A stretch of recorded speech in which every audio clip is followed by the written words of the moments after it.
The essence of the new form of warfare unleashed by the German armed forces with the invasion of Poland on September the 1st, 1939, lay in surprise, speed and paralysis of the enemy, such that beyond a certain point he no longer possessed the capacity or the will to fight.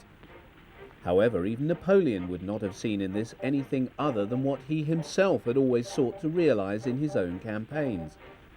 After all, was not the campaign of 1805, in which he broke the armies of Austria and Russia at Austerlitz, not brought about by these very same principles? In this even Heinz Guderian, Germany's foremost proponent of armoured warfare, would have surely agreed. The real difference between the two ages lay not in ideas as to how to achieve victory, but the means available to do so. The onset of mechanised warfare in the Great War and the technological developments that took place between the wars now enabled adventurous minds to realistically contemplate the destruction of the enemy in rapid lightning wars, where the instrument of victory lay in mobile forces formed of tanks and supporting arms. While the evident success of German arms in Poland, France, Russia and the Western Desert in the first years of the Second World War has given precedence to the Panzer arm of the German army, what is very clear is that the tanks were the cutting edge of what came to be an incredibly professional and finely honed all-arms team. This was the difference between the likes of Guderian, Rommel and Manstein, who helped realise German military success in the opening years of the war, and their Allied counterparts. They not only thought in terms of the arms of the army cooperating to achieve an objective, but also brought in the dimension of air power as well. It was this grasp of all-arms warfare that proved so disastrous for the armies of Poland, France, Great Britain and the Soviet Union. The Allied officers were all schooled in the idea of the independent operations of the different arms of service on the battlefield. Their inadequate grasp of the theory of armoured warfare was to receive bitter and repeated confirmation on the battlefields of North Africa. Neither the British Army nor the RAF had attempted to develop relationships that matched the very close cooperation that existed between the new Luftwaffe and the German Army. Rommel was repeatedly to observe that it was the failure of the British to embrace the notion of a battle as a combined arms affair that often gave victory to the Afrika Korps. But it was the genius of the German commanders to grasp that the essence of modern warfare lay in the exploitation of the technology that had emerged out of the furnace of the Great War. In doing so, they acquired an expertise that they were repeatedly to demonstrate right down to Germany's defeat in 1945.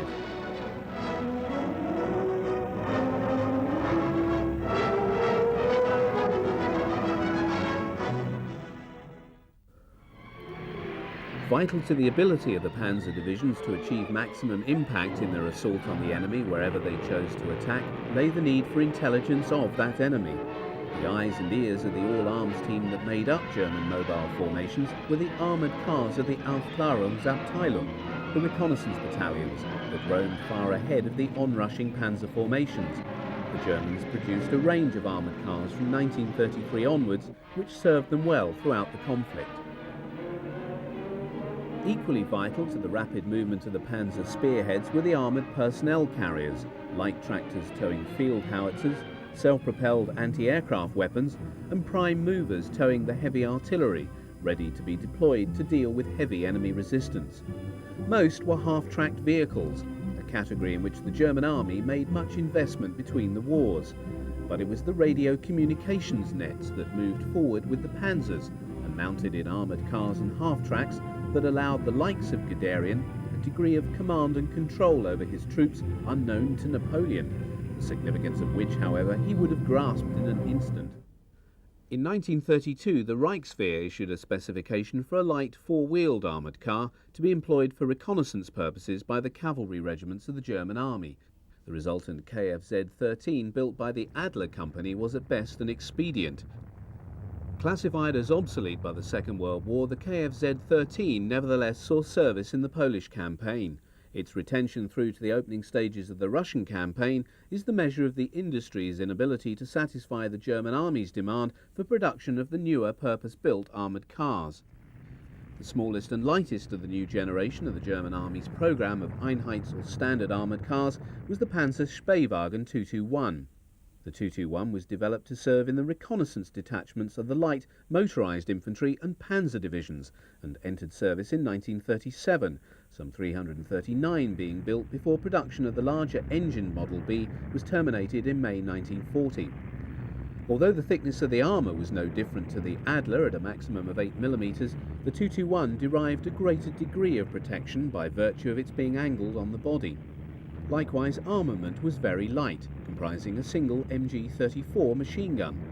The 221 was employed by the German army in all its major campaigns, from France, on the steppes of Russia, and amidst the sandy wastes of the Western Desert with the Afrika Korps.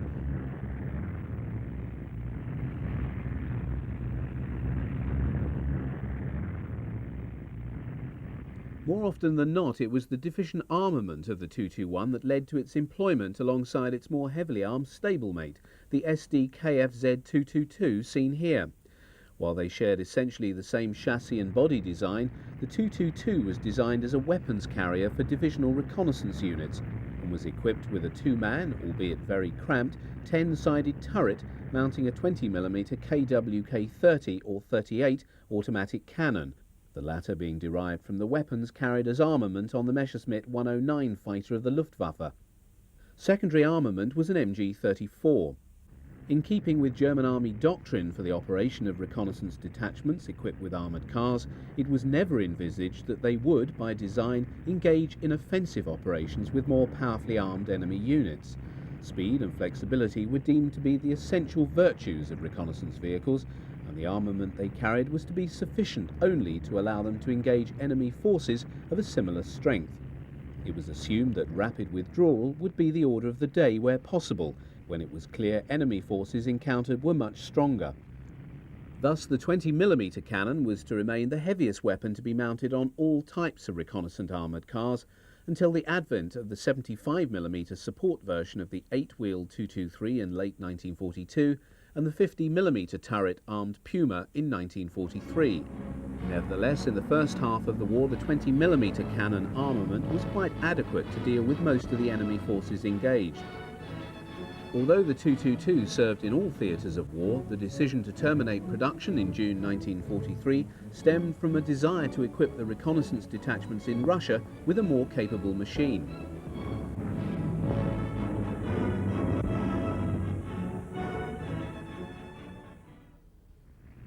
As the 222 was only equipped with a short-range radio, it often operated with a specialised radio variant designated the 223, equipped with a frame aerial. The 223 was introduced alongside the 222 and carried long-range radio sets. Defence was provided by an MG-34 in a small turret, equipped with mesh anti-grenade screens, also fitted to the 221 and 222. Produced in 1940 were two further specialised radio variants on the 222 chassis, the SD KFZ 260 and 261, for employment by signals troops serving in panzer units. Tasked to supplement the intelligence on enemy dispositions supplied by Army Cooperation aircraft, armoured car units would range to the fore of the advancing panzer spearheads. As many as 42 of the lighter 221s and 222s and associated radio vehicles might operate up to 60 miles in advance of the leading tanks. Indeed, for many Allied and Soviet troops, their first contact with oncoming German forces would have been a brush with these fast-moving armoured reconnaissance units.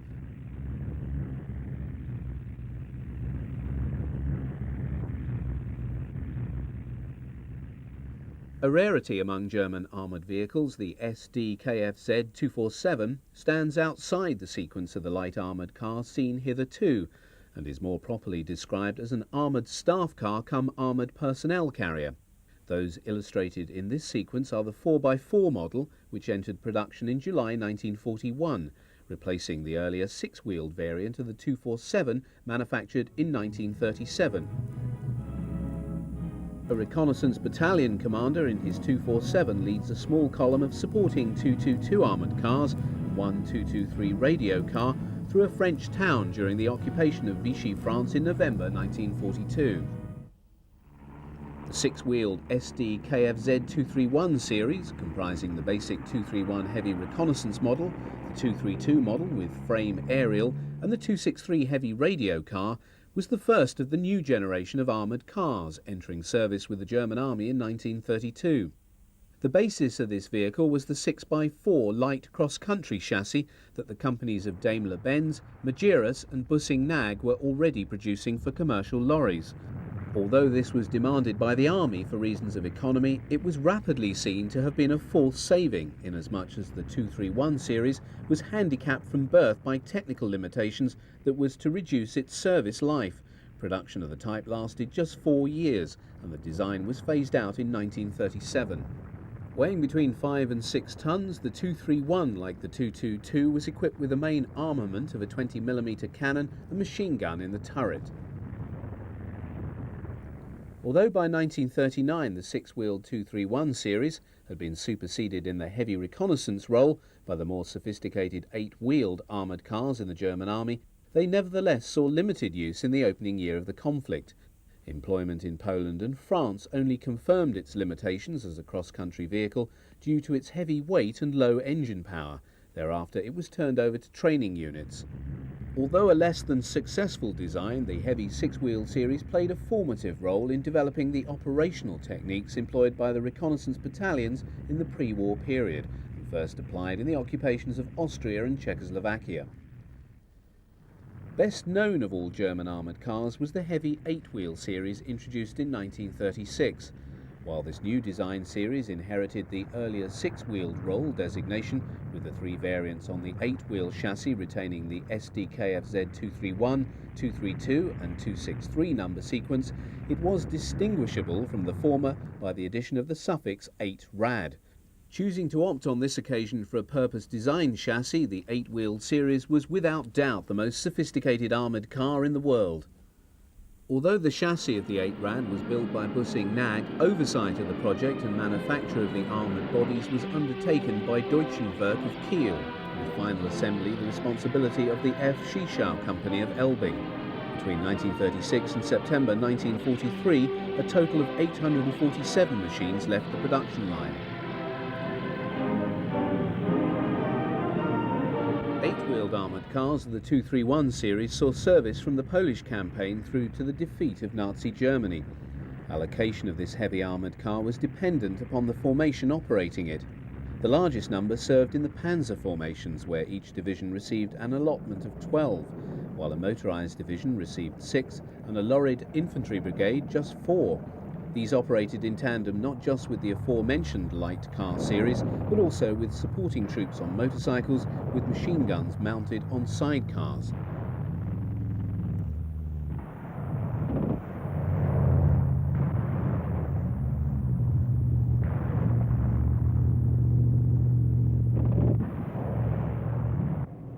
The 8 Rad 263 employed the hull of the 231 series, with the armoured body extended upwards to provide a large crew compartment wherein was carried long-range 100-watt medium-wave radio equipment. Employed by the communications detachments of Panzer motorised divisions, the powerful radio equipment on board allowed the rapid dissemination of new orders following study of the latest intelligence on enemy forces and dispositions.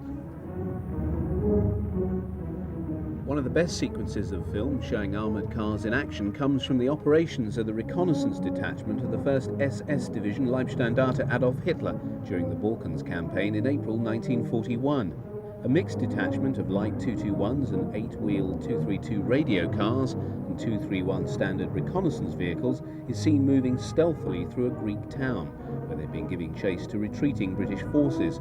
Noteworthy are the names, such as sidelets, placed on some of the vehicles by their crews, a practice that was much less common on German vehicles than found on British or American machines.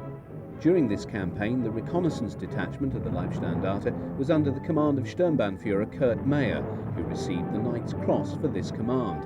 Having discovered that the British forces had evacuated by sea, he commandeered a number of fishing boats, loaded them with the advance guard of the detachment, including armoured cars, and followed them, later capturing troops of the 3rd Royal Tank Regiment at Pyrgos.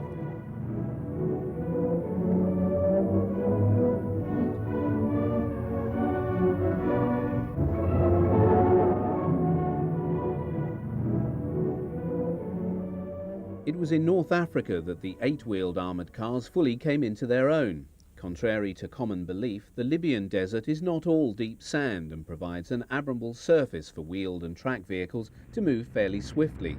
The armoured cars gave sterling service with the Afrika Korps.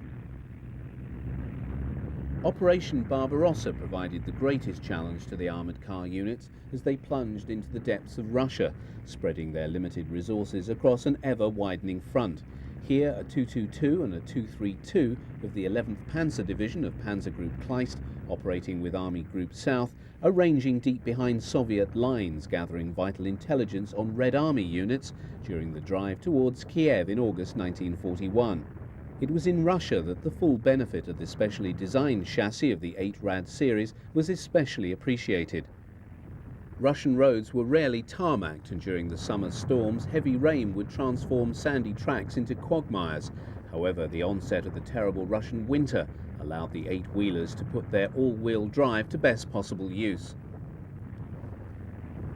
The late version of the 232 replaced the cumbersome frame aerial with a star aerial to the rear of the hull and another aerial on the turret roof. Armoured cars were also on occasions employed for offensive operations, as in the case of this group of 222s, under the command of a late model 232, firing on guerrilla forces in the mountains of Yugoslavia. The last variant on the 231 8 Rad chassis entered production as late as December 1942, and was a direct consequence of the need to provide reconnaissance detachments with their own heavier fire support in the face of increasingly strong Soviet and Allied forces. The first 10 233s were converted from 231/232 chassis returned to Germany for overhaul. Thereafter, another 109 new-build vehicles were produced before production was terminated in October 1943. The main armament was the 75mm L-24 Stummel cannon. The first 233 detachments entered service in North Africa in late 1942 and were extensively employed in the fighting in Tunisia, where this film was shot. Organised into platoons of 6 vehicles, the 233s would accompany the lighter 222s and 223s, which in this case provides the communications vehicle for this particular reconnaissance sortie. Most of the vehicles involved carry a modicum of foliage to give a degree of protection from eagle-eyed Allied fighter pilots.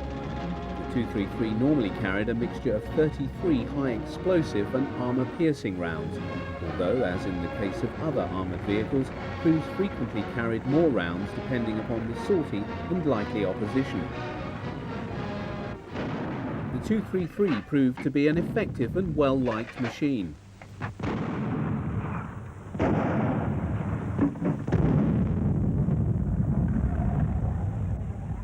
These 233s of the 1st Panzer Division are in Salonika in Greece in July 1943. The 233s were employed on all fronts and through to war's end. A number of these machines are seen here providing support to a mixed reconnaissance detachment of 222s, 223s and Volkswagen Schwimmwagens operating on the eastern border of Poland. The relief on the crew's faces is apparent as it becomes clear that the column of vehicles coming into view is not the enemy, but another reconnaissance detachment returning from its own sortie. Although ordered in August 1940, the long gestation of the new 234 series of heavy armoured cars resulted in the first Puma not leaving the production line at Busing-Nag until September 1943. Although similar in appearance to the 231 series it was designed to replace, the 234 employed a better protected armoured body. Just 101 Pumas were produced, these serving in armoured car companies of 4 Panzer divisions on both the eastern and western fronts. It was on the latter, in service with the Panzer Lehr and 2nd Panzer Division in the ferocious fighting in Normandy, that this rare film was taken. Operating with the reconnaissance company of the former, in the fighting against the US forces around Saint-Lô, the heavily camouflaged Pumas prowled the roads, their turret-mounted 50mm L-60 gun giving them a far greater firepower than any German armoured car to date. The fate of Pumas in the Normandy campaign was little different to that of most other German armour following the Allied breakout and destruction of Army Group West in the Falaise pocket. In production from June 1944 until January 45, 200 20mm armed 234-1 heavy armoured cars served in the recce battalions of Panzer and Panzergrenadier divisions.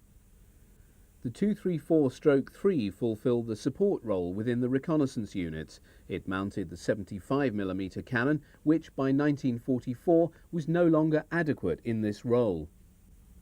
This led to Hitler demanding this variant be upgunned to mount the more effective 75mm anti-tank gun to enable support units to deal with Allied armour. Following the Anschluss in 1938, the German army inherited 27 ADGZ 8-wheeled armoured cars, then in service with the Austrian army, and allocated a number to the police. 14 ADGZs were employed by an SS police detachment in operations in Danzig on the 1st of September 1939, following the German invasion of Poland. Supported by fire from light infantry guns, an SS ADGZ named Sudetenland is seen being used as mobile cover by police to storm the post office building in the city. The ADGZ carried a 20mm cannon and 2 machine guns. Steyr Daimler Puch received a subsequent order for the ADGZ when 25 were produced for service with the SS in 1942 for units engaged in Russia. While the Germans employed many enemy types, one of the best was the Panhard 178 armoured car. A number of these vehicles had been captured in 1940 and taken into service. 43 captured French Panhards were modified for service in Russia as railway protection vehicles. Equipped with rail wheels, they operated in tandem with armoured trains, defending vital supply lines against Soviet partisans. Having made contact with the partisans, the Panhard crew would engage them with their cannon while calling up the armoured train for support.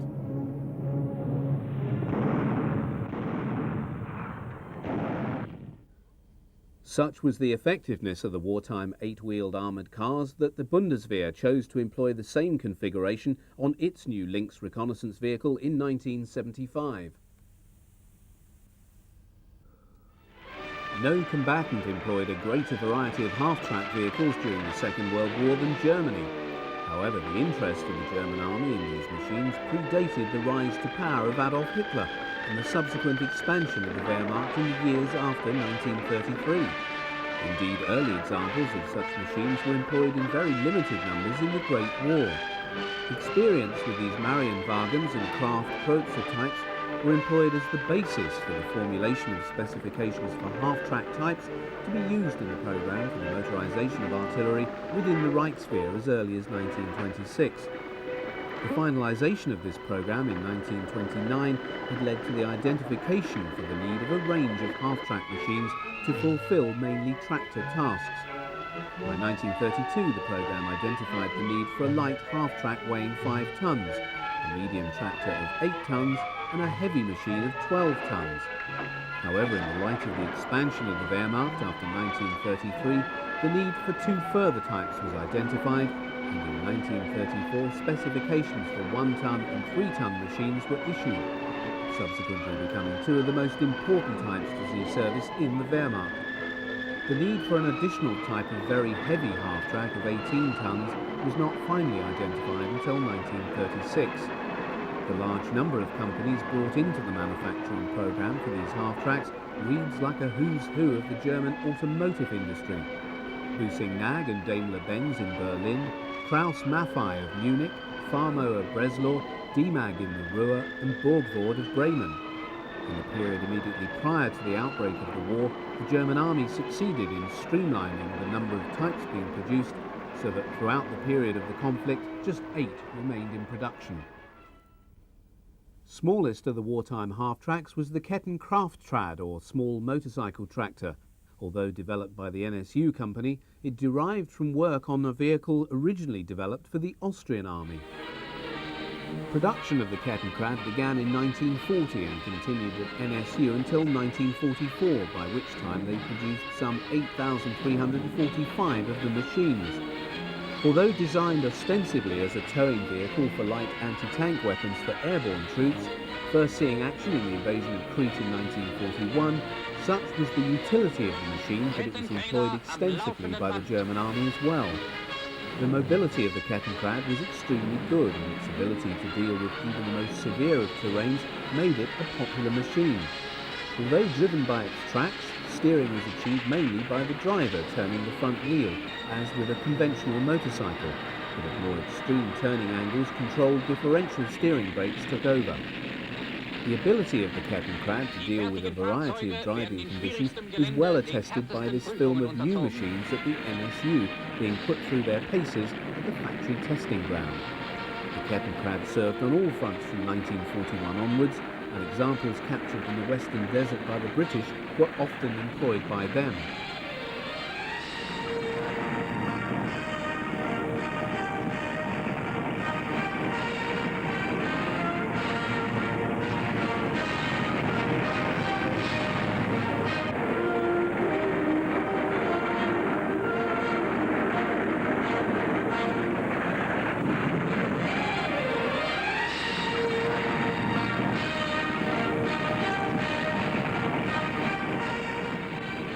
A classic sequence of film illustrating exactly the purpose for which the Kettenkrad was designed comes from the summer of 1943, and a glider reinforcement of paratroops for German forces defending Sicily following the Allied invasion of the island on the 10th of July. First, a DFS-230 glider carrying troops alight safely on a beach landing strip, followed shortly by a larger Gotha 242. Although the weight of the Kettenkrad was 1.28 tons, it was easily transportable by the Gotha. The twin-boom layout of the glider allowed the half-track motorcycle to be driven out without difficulty. For paratroops, the Kettenkrad allowed loads just that bit too heavy for a soldier to manhandle efficiently, or anti-tank weapons to be towed without difficulty. With the mobility of a tank, the Kettenkrad came into its own in Russia, when the late autumn rains came, and in the early spring the melt from the severe winter's snow transformed the roads into a sea of mud. In 1939, Demag began production of the 1-ton D7 half-track, which was to become one of the most numerous and important types employed by the Wehrmacht. The parent company transferred production of the unarmoured machine to other manufacturers to concentrate on the manufacture of the armoured version. Standardised as the ST-KFZ-10, this half-track saw extensive employment throughout the conflict. The principal variant of the 1-ton was the SD-KFZ-10-4 self-propelled anti-aircraft gun, which had the passenger section replaced with a flatbed on which was mounted a 20mm flak. 610 of this variant were built. By the time the type phased out of production in 1944, 25,000 had been manufactured in a program embracing plants in Austria, France and Germany. These included Saurer Werk in Vienna, Panhard, Renault, Simca, Peugeot and Lorraine in France, and Mechanische Werk of Silesia in Germany. A number of other German companies such as Adler, Büssing-Nag and Mayag built the type alongside Panzers and their own half-track types. The appearance of the type remained unchanged throughout its production life, the doorless body being designed as an open troop carrier for 8 men, with the soldiers clambering out and over the body to disembark for employment.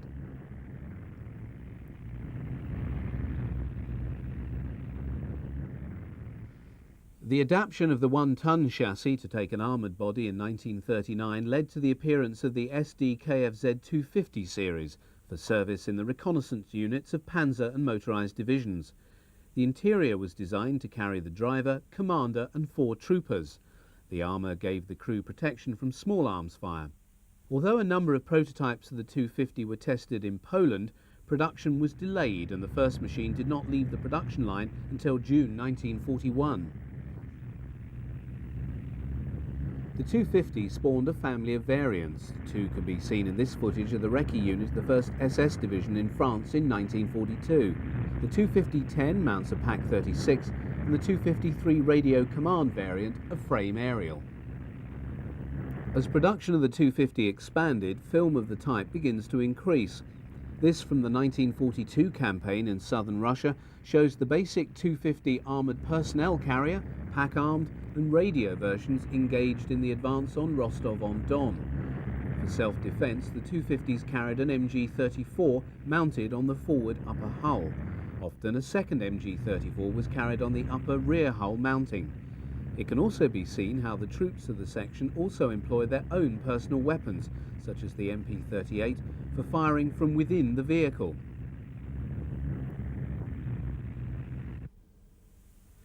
The prominently displayed swastika flag on the bonnet of this 250 was a necessary recognition device to avoid being strafed by their own aircraft. The light armoured radio half-track ST-KFZ 253 was one of the most important of the variants and was employed for communications control over motorised formations. Most famous of the 1-ton half-tracks was that employed by Erwin Rommel when commander of the Afrika Korps. As the propaganda department made great play of his exploits, his command half-track emblazoned with the name Gref or Griffin was frequently seen in the newsreels. These standard 1-ton armoured personnel carriers and supporting 250-10s are part of the force that Hitler ordered to move into and take over southern France following the Anglo-American landings in North Africa in November 1942. Unhappiness with the performance of the four-wheeled 222 armoured car in Russia led to its replacement in mid-1943 with a variant of the 250 half-track mounting exactly the same 20mm armed 10-sided turret. Designated the SD-KFZ 259, production began in May 1943. Operated by a crew of 3, it carried 100 rounds of 20mm ammunition for its KWK-38 cannon and was provided with a coaxial MG-34 or 42 machine gun. This variant was used by the recce detachments of Army and Waffen-SS panzer divisions and motorised formations. 4,250 of the original 250 were produced up until October 1943, when a major redesign of the armour configuration to facilitate easier and more rapid production led to the appearance of the SD-KFZ 250 new model. The most distinctive feature of the new body shape was the inclusion of more flat armour plates. Many of the variants on the old body were continued with the new type, although most completed were of the standard APC body. Service continued to be mainly in the armoured reconnaissance detachments. The rapidly declining war situation in 1944 led to the decision to drop the 250 in favour of the SD-KFZ 251. By the time of phase-out in 44, 2,378 of the new 250 had been produced.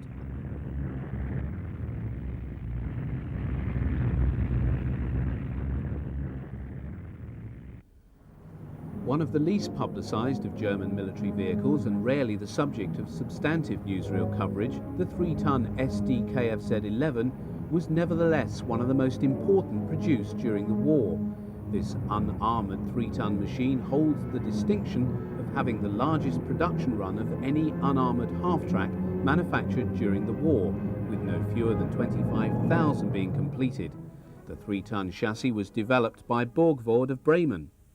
Although classified as a light half-track, the 3-tonner was primarily employed throughout the conflict as an artillery tractor, its principal load being the 105mm howitzer. In this role it served on every front where the German army was engaged and the 105mm employed. Less frequently it also drew the much heavier 88mm Flak 18 and 36, and from 1942 was employed to tow the 75mm Pak 40 anti-tank gun. A further weapon towed by this vehicle were the various sizes of rocket artillery known as Werfers. In common with the manufacture of many half-track vehicles, the production of the 3-tonner was spread across a number of companies. While the principal producer remained Borgward, others include Hanomag, Auto Union, Adler and Skoda of Prague.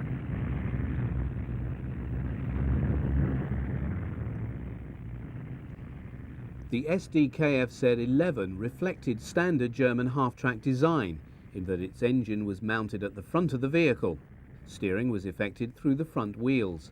The crew, who sat behind the driver, faced inward behind the body shell, which came up to shoulder height when they were seated, providing a modicum of protection from small arms fire and artillery splinters.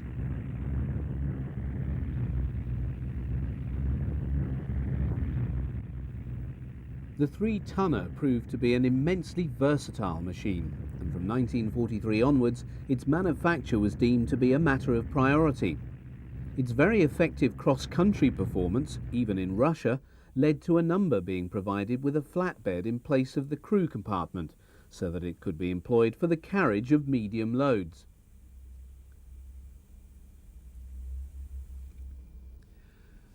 One of the most important vehicles to see service with the German Army in the Second World War was the SD KFZ 251 armoured personnel carrier. Although based upon the 3-ton chassis developed by Borgward for the SD KFZ 11, manufacture was handed over to the Hanomag Company, with the first model, the 251A, leaving the production line in June 1939, a number seeing action in Poland and France. The 251 spawned 23 variants by 1945, two of the earliest being the 251-4, used to tow the 105mm howitzer, and the 251-10, mounting the PaK-36. This Model B is serving in Russia in 1941, by which time most panzer divisions had received SPWs, or Schützenpanzerwagen. However, it was not until 1942 that all panzer divisions could field SPWs. The Model C entered production in mid-1940. Features to ease production included a flat nose plate and armoured cowls, and this model was produced until September 1943. These Model Cs are taking part in the German counter-offensive at Kharkov in May 1942, and just prior to the start of the offensive in southern Russia. By this time, Model Cs are becoming the predominant mark of the SPW seen on film. They were to serve on all fronts. Others seen in this footage are serving in France as part of the occupation forces, although most were employed in Russia with the army.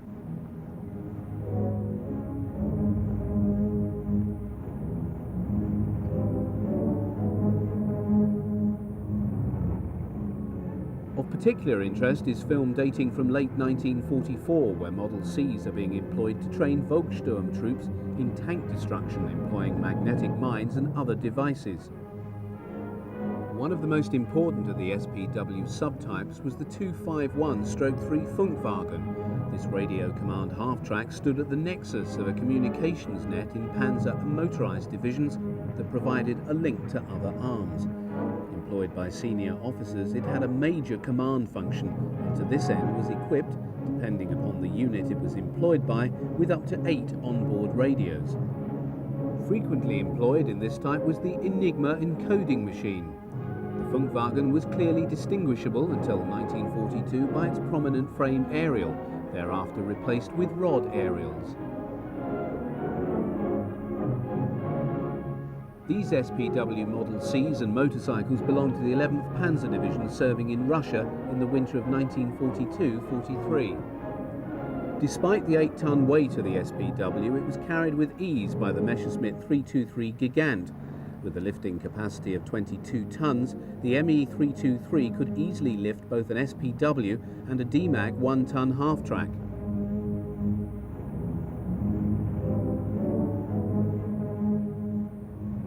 These two half-tracks have been sent to Crete as reinforcements for the German garrison. Although the ME 323 was very slow and highly vulnerable to attacks from Allied fighter aircraft, the Aegean was still beyond the range of British aircraft when this film was shot in early 1943.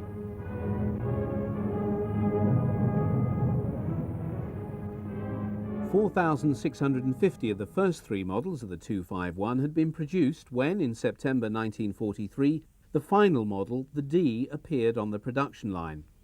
The new body of the model was a major rework, as in the case of its smaller stablemate, the 250, to reduce the number of armour plates and incorporate more flats to ease both the speed and cost of production.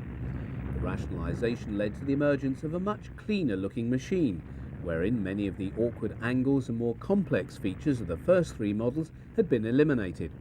The cowls of the Model C went, and the angled rear gave way to a straight plate, allowing for an easier rear door arrangement. While weight crept up slightly in consequence of these engineering changes, performance of the SPW was little affected. The new design also left the 251D somewhat longer at 19 feet 7.5 inches. Height remained at 5 feet 9 inches and width at 6 feet 11 inches. Although the cross-country performance of the 251 never matched that of a fully tracked vehicle, it was nonetheless able to cope effectively. On a tarmac road, it could reach a maximum speed of 33 miles per hour and used a gallon of petrol for every 3 to 5 miles. A total of 10,602 SPWs were produced before war's end, making the Model D the most numerous of all the SPWs and carrying a whole range of weaponry and application to many varied tasks.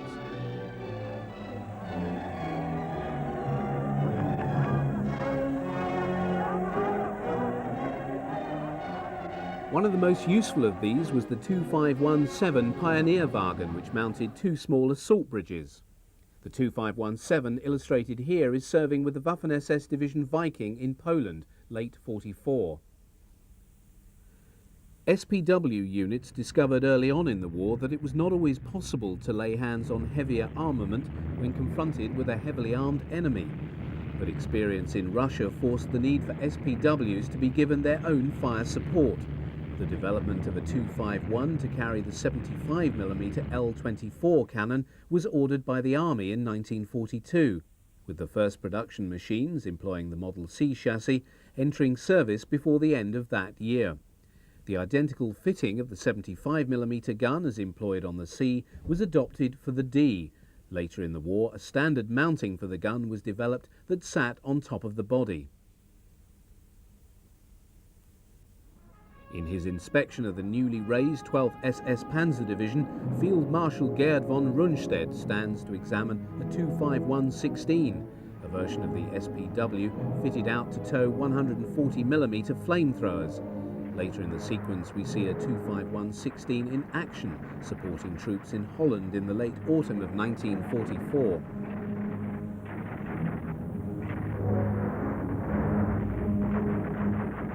SPWs continued in combat literally to war's end. This footage all dates from the period December 1944 through to March 1945, when the newsreel ceased to record events on the orders of Dr. Goebbels. Most show SPWs in action in the fighting around the city of Budapest in Hungary, and the last abortive German offensive under the code South Wind in January 1945 around Lake Balaton. SPWs pass a destroyed Su-76 as they advance with Panther tanks towards a temporarily retreating Soviet enemy. The last film of 251s was taken as German forces tried desperately to contain the Soviets on the River Oder. The career of the 251 in the German army ended with the last examples fighting in the streets of Berlin in May 1945. While the 5-ton SD-KFZ-6 was the first production model of half-track to enter service with the Wehrmacht in 1935 and stayed in production until 1943, its run of just 3,000 reflects that the type was less than fully successful. The problem arose from the fact that it fell between 2 stools. On the one hand, its principal role was to tow the 105mm howitzer, a task it was found could be handled more than competently by the cheaper 3-ton half-track. Yet, on the other, the 5-ton was not powerful enough to adequately deal with the much heavier 88mm flat gun or the 150mm gun. The first of 12,000 8-ton SD-KFZ-7 built by 1944 left the production line of the parent company of Krauss-Maffei in 1934. The principal identifying features of the early models of the 8-tonner, namely the KMM-8, 9 and 10, was the 4-wheel bogies, which resulted in a track length which extended to just over half of the body. The main drive wheel was to be found sighted on the chassis below and slightly to the rear of the driver's compartment on the body, resulting in a significant gap between track and the steering wheels at the front of the machine. The KMM-8, which was also constructed by Daimler-Benz and Bussing, remained in production until 1935, and could also be identified by the bar that ran midway across and in front of the radiator of the vehicle.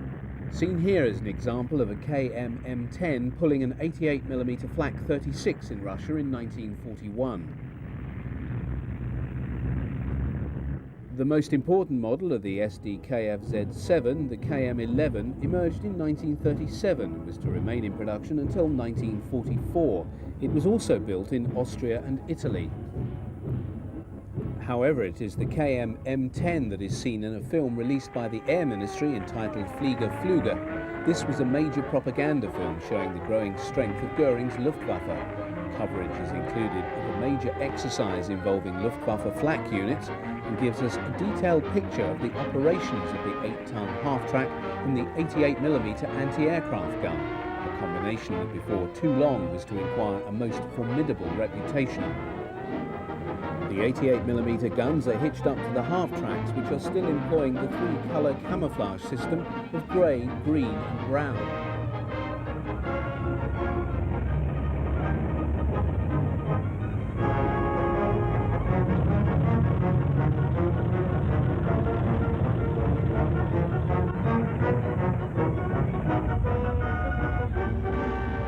Having arrived at a pre-selected firing position, the crew dismounts and moves rapidly to unhitch the 88mm gun.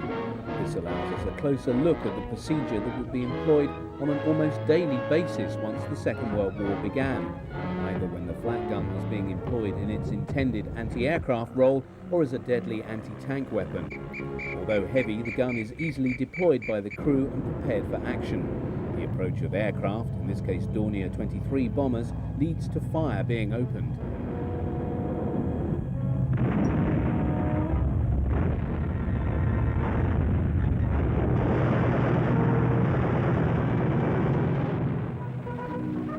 Although the chassis of the 8-ton half-track was to be employed as the basis for self-propelled anti-aircraft weapons carrying the 20mm flak Vierling and 37mm flak 36, its principal role throughout the conflict was that of prime mover.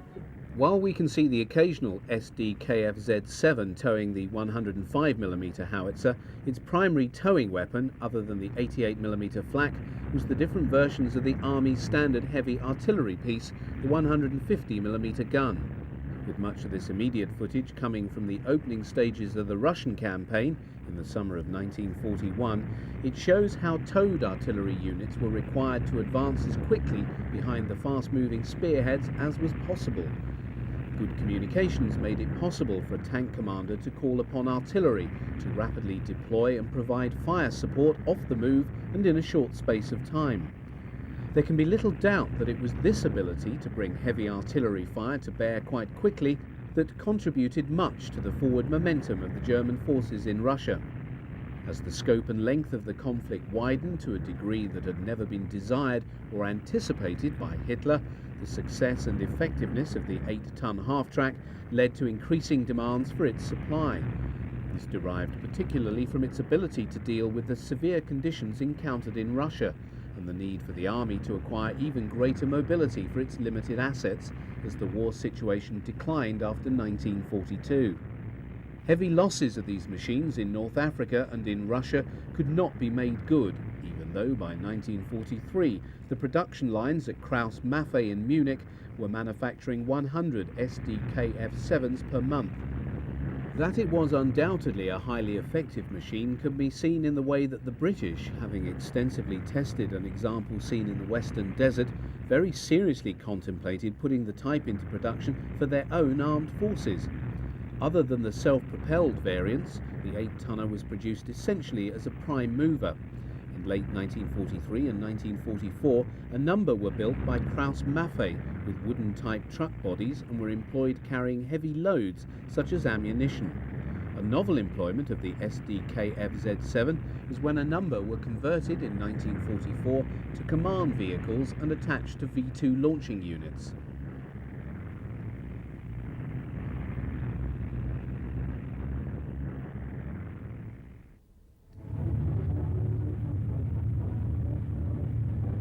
Following in the wake of the 8-ton half-tracks towing heavy artillery, passing the dais on which Adolf Hitler was taking the salute in the military parade celebrating his birthday in Berlin on April the 20th, 1939, came a half-track design originally developed for the Red Army in the early 30s. The medium 12-ton tractor had entered the German Army in 1934.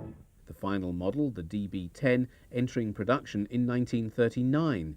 4,000 were manufactured by the parent company and Daimler-Benz, Krauss-Maffei and Skoda before production was phased out in 1944. Along with the 8-ton half-track, the 12-ton SDKF-Z8 was the principal prime mover of the 150mm heavy artillery piece.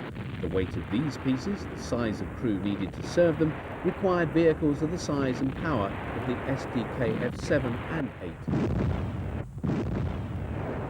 But it was the 12-ton half-track that was employed to move the large 170 and 210mm mortars, their crews and ammunition. Employed at corps level, the 170mm K-18 Morselauf was the heaviest standard gun used by the Army, and such was its weight that it was broken down into 2 sections for travel. Each section employed a 12-ton half-track. Those seen here are serving in Russia. The latter sequence shows 2 12-tonners entering the city of Kiev in August-September 1941. Largest and most powerful of all the half-track prime movers employed by the Wehrmacht was the 18-ton SDKF-Z9, built by Farmo of Breslau. Entering service in 1938, some 2,500 of this type was manufactured before production was terminated in 1944.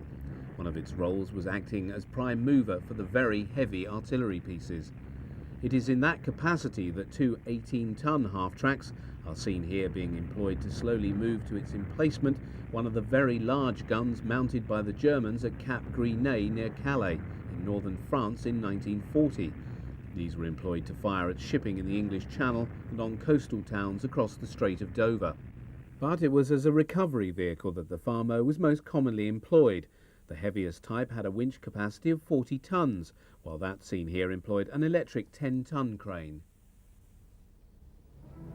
We've alluded to the problems that climatic conditions in the Soviet Union with its seasonal mud and deep snows created for wheeled transport.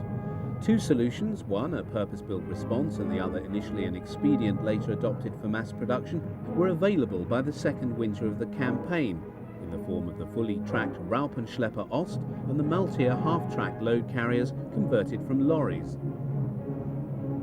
The first RSO was in service by late 1942 and was developed by the company of Steyr, who adapted their own standard 1.5-ton lorry by adding a fully tracked chassis, which was able to cope with the glutinous mud and the deep snows of the Russian winters on an equal basis.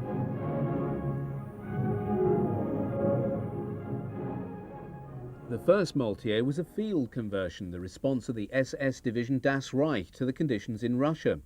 They married a Carden-Lloyd suspension of a captured British Bren carrier to a Ford V8 lorry and produced an impromptu but highly effective half-track load carrier. The idea snowballed and gained official sanction, resulting in full-scale production of the vehicle, including the Carden-Lloyd suspension. By the end of 1942, Opel, Magirus and Ford were all producing mules. By 1944, a total of nearly 22,000 3-ton models had been built. The largest of the mules was the 4.5-tonner built by Mercedes-Benz and, based on their L4500R lorry, employed a chassis that utilised the track and running gear of the obsolescent Panzer II light tank. A total of approximately 1,500 mules of this weight were produced. Ford built 14,000 2-ton Maltiers by 1944, and RSOs were frequently employed as tractors to pull the 75mm Pack 40. In 1944, the second source of RSOs came online when Klockner Deutz Magirus produced their own model, distinguishable from that of Steyr's by its angular body and diesel engine. By 1945, 25,000 RSOs had been built. Any proper understanding of the German army in the Second World War requires an appreciation of the vital role played by the armoured cars and half-tracks in both her victories and her ultimate defeat.